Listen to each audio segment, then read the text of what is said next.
जय श्री कृष्णा। राधे राधे। आज आप लोग सुनेंगे शुक्रवार संतोषी माता की व्रत कथा। शुक्रवार के दिन माँ संतोषी का व्रत पूजन किया जाता है। इस पूजा के दौरान माता की आरती पूजन तथा अंत में माता की कथा सुनी जाती है। आइए सुनते हैं शुक्रवार संतोषी माता की व्रत कथा। एक बुढ़िया थी, उसके 7 बेटे थे। 6 बेटे कमाने वाले थे, जबकि एक बेटा निकम्मा था। बुढ़िया 6 बेटों की रसोई बनाती, भोजन कराती और उनसे जो कुछ भी जूठन बच जाती वह 7वें बेटे को दे देती थी। एक दिन वह पत्नी से बोला, देखो मेरी माँ को मुझ पर कितना प्रेम है। वह बोली, क्यों नहीं, सबका जूठा जो तुमको खिलाती हैं। वह बोला, ऐसा नहीं हो सकता, मैं जब तक आँखों से न देख लूँ मान नहीं सकता। बहू हंस कर बोली, देख लोगे तब तो मानोगे। कुछ दिन बाद त्यौहार आया। घर में 7 प्रकार के भोजन और चूरमे के लड्डू बने। वह जांचने को सिर दुखने का बहाना कर पतला वस्त्र सिर पर ओढ़े रसोई घर में सो गया। वह कपड़े में से सब देखता रहा। 6 भाई भोजन करने आए। उसने देखा माँ ने उनके लिए सुंदर आसन बिछा नाना प्रकार की रसोई परोसी और आग्रह करके उन्हें जमाया। वह देखता रहा। 6 भोजन करके उठे, तब माँ ने उनकी जूठी थालियों में से लड्डुओं के टुकड़े उठाकर एक लड्डू बनाया। जूठन साफ कर बुढ़िया माँ ने उसे पुकारा, बेटा 6 भाई भोजन करके चले गए, अब तू ही बाकी है, उठ जा, तू कब भोजन करेगा। वह कहने लगा, माँ मुझे भोजन नहीं करना, मैं अब परदेश जा रहा हूँ। माँ ने कहा, कल जाता हो तो आज चला जा। वह बोला, हाँ आज ही जा रहा हूँ। यह कहकर वह घर से निकल गया। चलते समय पत्नी की याद आ गई। वह गौशाला में कंडे यानी उपले थाप रही थी। वहाँ जाकर बोला, हम जावें परदेश, आवेंगे कुछ काल, तुम रहियो संतोष से धर्म अपनो पाल। वह बोली, जाओ पिया आनंद से, हमारो सोच हटाए, राम भरोसे हम रहे, ईश्वर तुम्हें सहाय। 2 निशानी आपन देख धरू में धीर, सुधी मति हमारी बिसारियो, रखियो मन गंभीर। वह बोला, मेरे पास तो कुछ नहीं है, यह अंगूठी है सो ले लो और अपनी कुछ निशानी मुझे दे दो। वह बोली, मेरे पास क्या है, यह गोबर भरा हाथ है। यह कहकर उसकी पीठ पर गोबर के हाथ की थाप मार दी। वह चल दिया। चलते चलते दूर देश पहुंचा। वहाँ एक साहूकार की दुकान थी, जहाँ जाकर कहने लगा, भाई मुझे नौकरी पर रख लो। साहूकार को ज़रूरत थी। बोला, रह जा।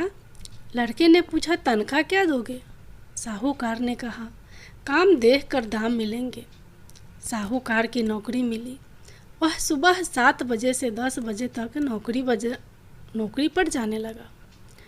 कुछ दिनों में दुकान का सारा लेन देन, हिसाब किताब, ग्राहकों को माल बेचना, सारा काम करने लगा। साहूकार के 7-8 नौकर थे। वे सब चक्कर खाने लगे। यह तो बहुत होशियार बन गया। सेठ ने भी काम देखा और 3 महीने में ही उसे आधे मुनाफे का हिस्सेदार बना लिया। वह कुछ वर्ष में ही नामी सेठ बन गया और मालिक सारा कारोबार उस पर छोड़कर चला गया। पति की अनुपस्थिति में सास का अत्याचार बढ़ने लगा। इधर उसकी पत्नी को सास ससुर दुख देने लगे।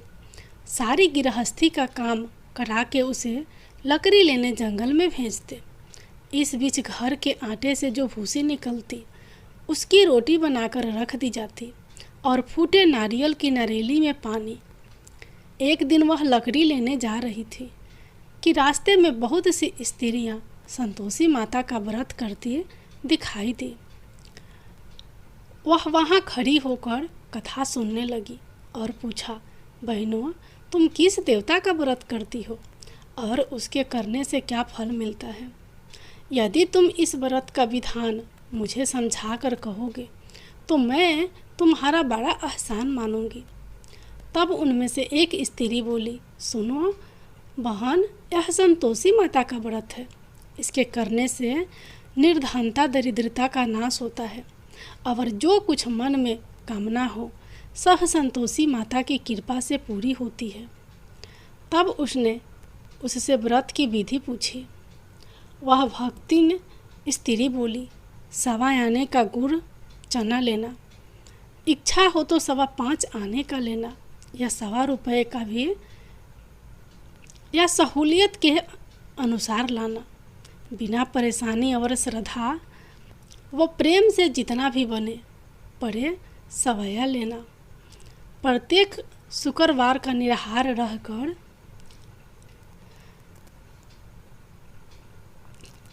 कथा सुनना।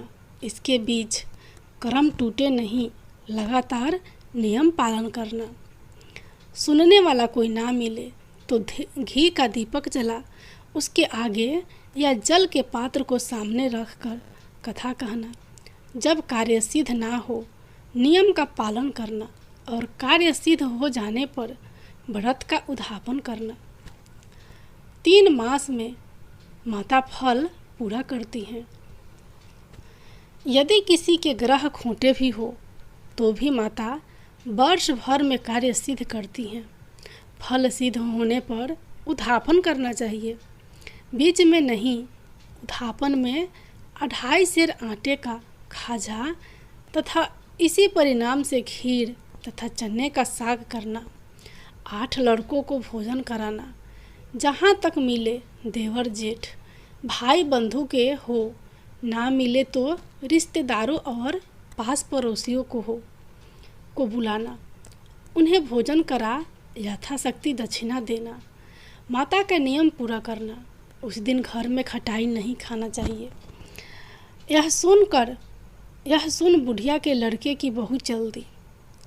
रास्ते में लकड़ी के बोझ को बेच दिया और उन पैसों से गुड़ चना ले माता के व्रत की तैयारी करी। आगे चली और सामने मंदिर देखकर पूछने लगी, यह मंदिर किसका है? सब कहने लगे, संतोषी माता का मंदिर है। यह सुनकर माता के मंदिर में जाकर चरणों में लौटने लगी।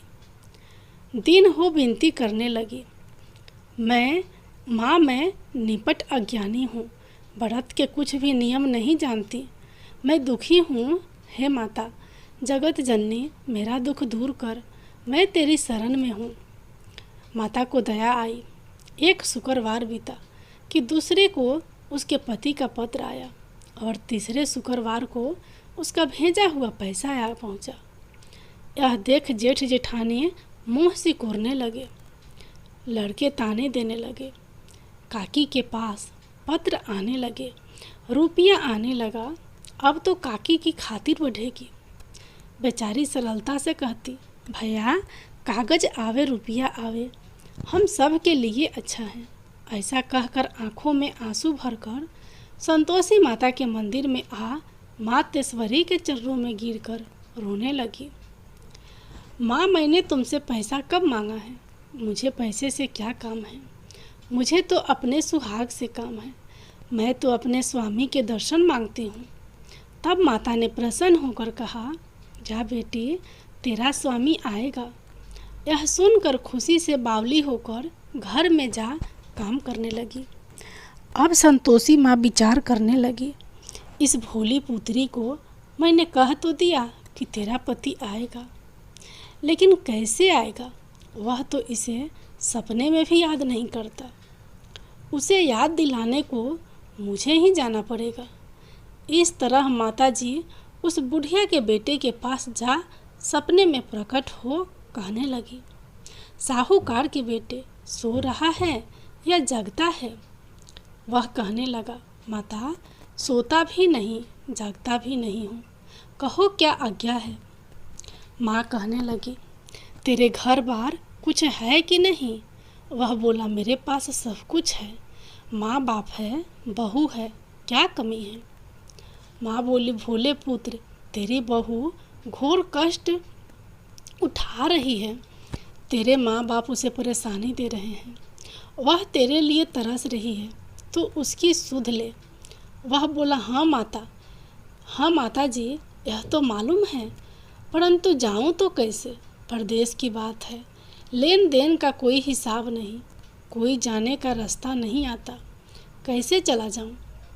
माँ कहने लगी, मेरी बात मान, सवेरे नहा धोकर संतोषी माता का नाम ले, घी का दीपक जला, दंडवत कर, दुकान पर जा बैठ। देखते देखते सारा लेन देन चुक जाएगा, जमा का माल बिक जाएगा, साँझ होते होते धन का भारी ढेर लग जाएगा। अब बूढ़े की बात मानकर वह नहा धोकर संतोषी माता को दंडवत घी का दीपक जला दुकान पर जा बैठा। थोड़ी देर में देने वाले रुपया लेने लगे, लेने वाले हिसाब लेने लगे। कोठे में भरे सामान के खरीदार नगद दाम में सौदा करने लगे। शाम तक घर का भारी ढेर लग गया, धन का भारी ढेर लग गया। मन में माता का नाम ले, चमत्कार देख, प्रसन्न हो, घर ले जाने के वास्ते गहना कपड़ा सामान खरीदने लगा। यहाँ काम से निपट तुरंत घर को रवाना हुआ। उधर उसकी पत्नी जंगल में लकड़ी लेने जाती है। लौटते वक्त माता जी के मंदिर में विश्राम करती है। वह तो उसके प्रतिदिन रुकने का जो स्थान ठहरा। धूल उड़ती देख वह माता से पूछती है, हे माता, यह धूल कैसे उड़ रही है? माता कहती है, हे पुत्री, तेरा पति आ रहा है। अब तू ऐसा कर, लकड़ियों के 3 बोझ बना ले, एक नदी के किनारे पर रख और दूसरा मेरे मंदिर पर व तीसरा अपने सिर पर। तेरे पति को लकड़ियों का गट्टर देख मोह पैदा होगा, वह यहाँ रुकेगा, नाश्ता पानी खाकर माँ से मिलने जाएगा।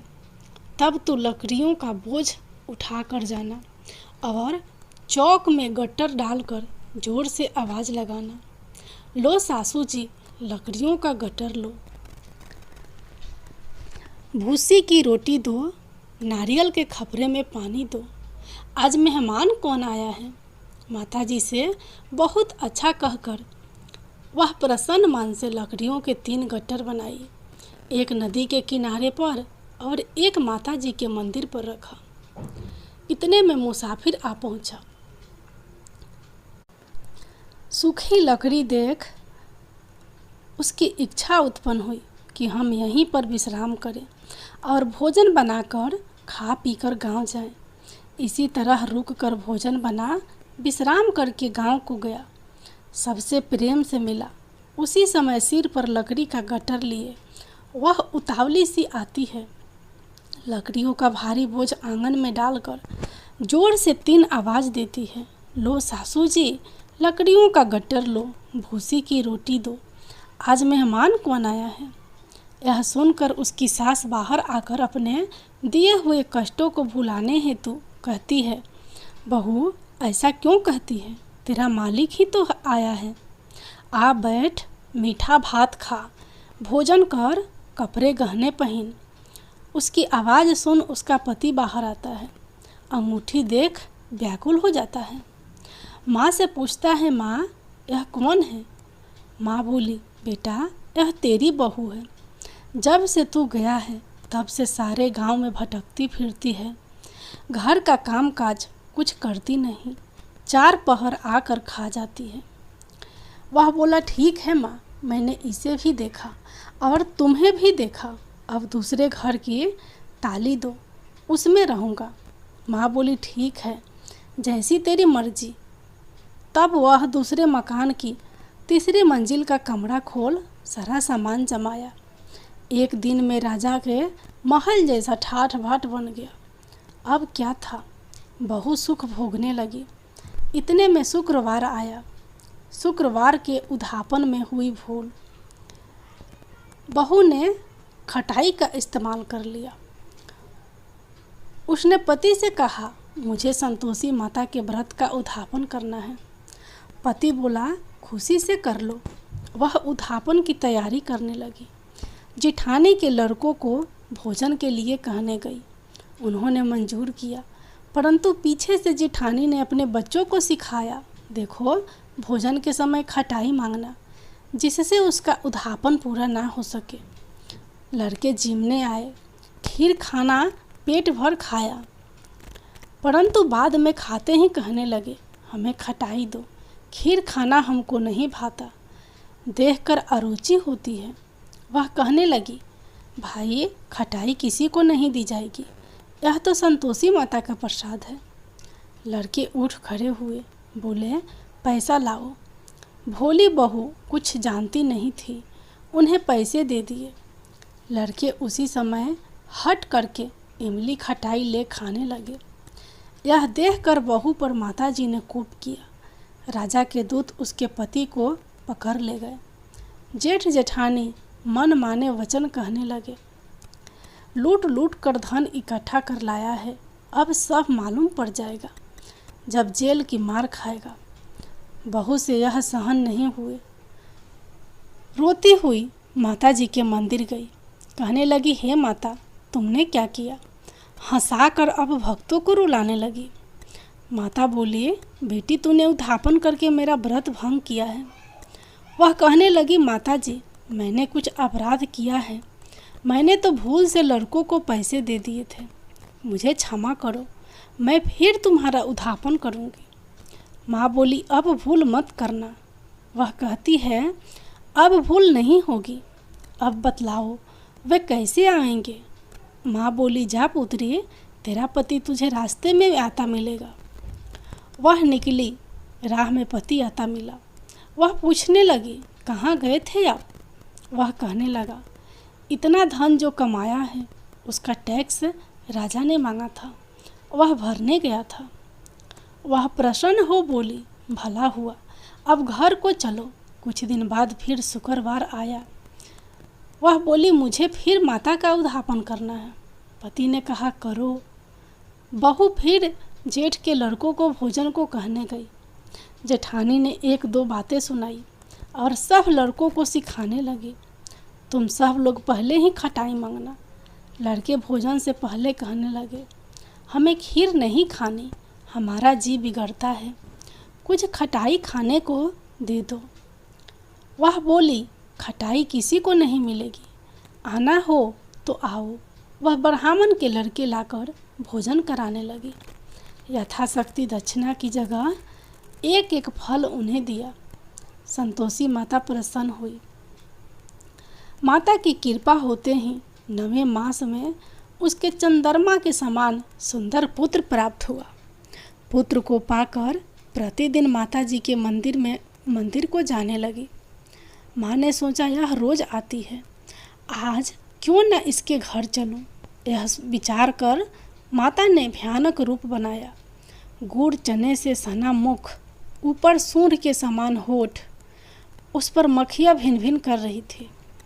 देहली पर पैर रखते ही उसकी सास चिल्लाई, देखो रे कोई चुड़ैल डाकिन चली आ रही है, लड़कों इसे भगाओ नहीं तो किसी को खा जाएगी।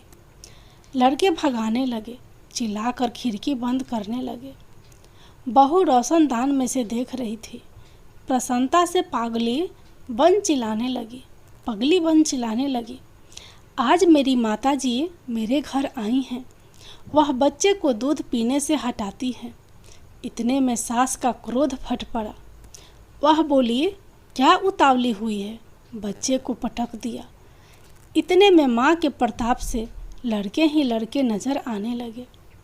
वह बोली, माँ, मैं जिसका व्रत करती हूँ यह संतोषी माता है। सबने माता जी के चरण पकड़ लिए और विनती कर कहने लगे, हे माता, हम मूर्ख हैं, अज्ञानी हैं, तुम्हारे व्रत की विधि हम नहीं जानते। व्रत भंग कर हमने बड़ा अपराध किया है। जग माता, आप हमारा अपराध क्षमा करो। इस प्रकार माता प्रसन्न हुई। बहू को प्रसन्न हो जैसा फल दिया वैसा माता सबको देना। जो पढ़े उसका मनोरथ पूर्ण हो, जो सुने उसका भी मनोरथ पूर्ण हो। बोलो संतोषी माता की जय हो।